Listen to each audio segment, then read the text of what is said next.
қарори сохтмони биноҳои баландошонаи шаҳри Хоҷанд, ки аз ҳисоби майдончаҳои варзишии назди биноҳо бунёд мегардад, бекор карда мешавад. ба ҷои он майдончаҳои варзишӣ ва майдончаҳои кӯдакон қоматрост хоҳад кард. дар ин бора имрӯз санаи 16 феврал раиси вилояти Соғд Раҷаббой Аҳмадзода ҳангоми нишасти матбуотӣ ба хабарнигорон иттилоъ дод.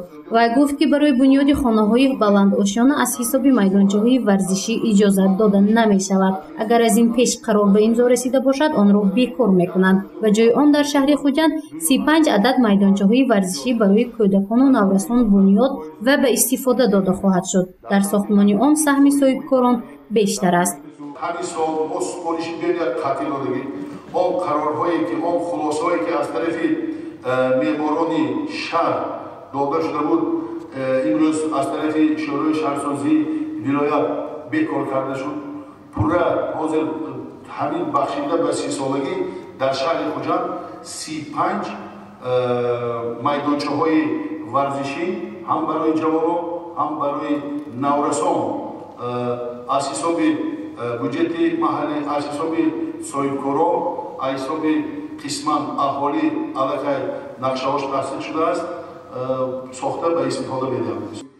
корҳои бунёд ва аз навсозии майдончаҳо дар ҳамҷойгӣ бо шӯрои шаҳрсозии вилояти Соғд ба анҷом расонда мешавад. раиси вилояти Соғд Раҷаббой Аҳмадзода бурду бохти як соли охири хоҷагии халқи вилоятро бо ҳузури намояндагони воситаҳои ахбори оммаи ватаниву хориҷӣ натиҷагирӣ намуд. дар баробари дастовардҳо роҳбарияти вилоят аз мушкилоти соҳаи хоҷагии халқи вилоят низ сухан кард. аз ҷумла Раҷаббой Аҳмадзода гуфт, ки барои ба танзим даровардани бесару сомониҳои автовокзали кӯҳнаи шаҳри Хоҷанд бунёди автовокзали навро тарҳрезӣ кардааст.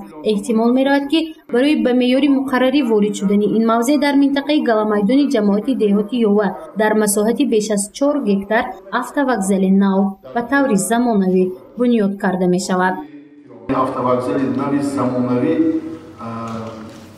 мо дар онҷо бунёд мекунем ва ҳамин чӣ хеле ки муаммо буд дар асли нақшаи генералӣ дар ин мавзеъи хонаҳои баландошона бо марказҳои хизматрасонӣ имрӯз аз тарафи нақшаи генералии шаҳри Хоҷанд кумитаи меъморӣ ва шаҳрсозӣ таъсис шудааст. инам баъди таъсис шуда омадан мо корро оғоз мекунем чунааст. соли 2020 барои вилояти Соғд низ нисбатан душвор буд, чунки дар ин сол пандемияи коронавирус таъсири ҷиддии худро дар ҳама хоҷагиҳои халқ гузошт. барои пешгирӣ аз ин беморӣ мақомоти иҷроии ҳокимияти давлати вилоят 24,1 миллион сомонӣ маблағ ҷудо ва истифода намуд, ки он ба хотири саривақт ошкор кардани беморӣ ва харидории либосҳои муҳофизатӣ нигаронда шуд. 6,2 миллион сомонӣ маблағ бо қарори махсуси раиси вилояти Соғд низ баҳри пешгирӣ аз ин вирус истифода карда шуд. дар ин ҳангом фонди хайриявӣ низ таъсис дода шуд. фонде ки ташкил кардем зиёда аз 2 миллион сомонӣ маблағ ворид шуд. тамоми маблағҳо ба беморхонаҳои вилоятӣ барои харидорӣ намудани маводҳои безараргардонӣ, дорувориҳо равона карда шуд.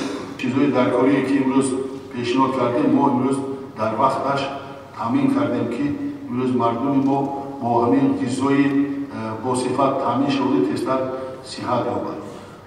мана масъалаи дар инҷо раёсати тандурустии вилоят рақамҳо хеле пурра вай кунед, ки масъалаи бемории COVID-19 чӣ қадар дар вилоят беморӣ гирифтор шуд, чӣ қадар табобат шуд. дар вилоят дар соли 2020 дар умум 4392 нафар ба бемории сироятии коронавирус гирифтор шуданд ва аз инҳо 30 нафар фавқ дар вилоят ба қайд гирифта шудааст.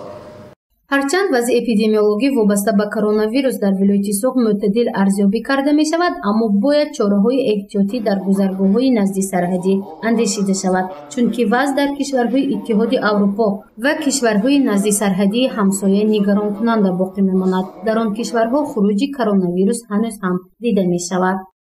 баъзе хатсайҳо мо бояд сарҳадҳоро агар аз сарҳад медорад марҳамат пурра безарар гардонидан дар кор, санҷидан дар кор, ки имрӯз дигарои оянда сироят мекунем бо хуруҷи марҳилаи саҳимашро боз меёбад.